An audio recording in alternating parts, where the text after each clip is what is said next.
ദീപങ്ങളുടെ ഉത്സവമായ ദീപാവലിയെ യുനെസ്കോയുടെ സാംസ്കാരിക പൈതൃക പട്ടികയിൽ ഉൾപ്പെടുത്തിയിരിക്കുകയാണ്. ന്യൂഡൽഹിയിലെ ചെങ്കോട്ടയിൽ ഇന്ത്യ ആതിഥേയത്വം വഹിച്ച ഇന്റർ ഗവൺമെന്റൽ കമ്മിറ്റിയുടെ 20ാമത് സെഷനിലാണ് ചരിത്രപരമായ പ്രഖ്യാപനമുണ്ടായത്. തിന്മയുടെ മേൽ നന്മയുടെയും അന്ധകാരത്തിനു മേൽ വെളിച്ചത്തിന്റെയും അജ്ഞതയ്ക്ക് മേൽ അറിവിന്റെയും വിജയത്തെ ഓർമ്മിപ്പിക്കുന്ന ദീപാവലി ആഘോഷം ഇനി മുതൽ ലോക പൈതൃകത്തിന്റെ ഭാഗമായി എണ്ണപ്പെടും. യുനെസ്കോയുടെ അദൃശ്യ സാംസ്കാരിക പൈതൃക പട്ടികയിൽ ഇടം പിടിക്കുന്ന 16ാമത്തെ ഇന്ത്യൻ സാംസ്കാരിക ഘടകമാണ് ദീപാവലി. യോഗ, കുംഭമേള, കൊൽക്കത്തയിലെ ദുർഗാപൂജ, വേദമന്ത്രജപം, രാംലീല തുടങ്ങിയവ ഇതിനു മുമ്പ് ഈ പട്ടികയിൽ ഉൾപ്പെട്ടിരുന്നു. മൺചരാതുകൾ തെളിച്ചും മധുരം പങ്കിട്ടും കുടുംബാംഗങ്ങൾ ഒത്തുചേർന്നും ആഘോഷിക്കുന്ന ദീപാവലിയുടെ സാർവത്രിക മൂല്യങ്ങൾക്കുള്ള അംഗീകാരം കൂടിയാണിത്.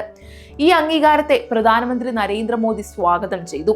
പ്രകാശത്തെയും ധർമ്മത്തെയും പ്രതിനിധീകരിക്കുന്ന ദീപാവലി നമ്മുടെ സംസ്കാരത്തിന്റെ ആത്മാവാണെന്ന് അദ്ദേഹം പറഞ്ഞു. ഈ ബഹുമതി ദീപാവലിയുടെ ആഗോള സ്വീകാര്യത വർദ്ധിപ്പിക്കുമെന്നും അദ്ദേഹം കൂട്ടിച്ചേർത്തു.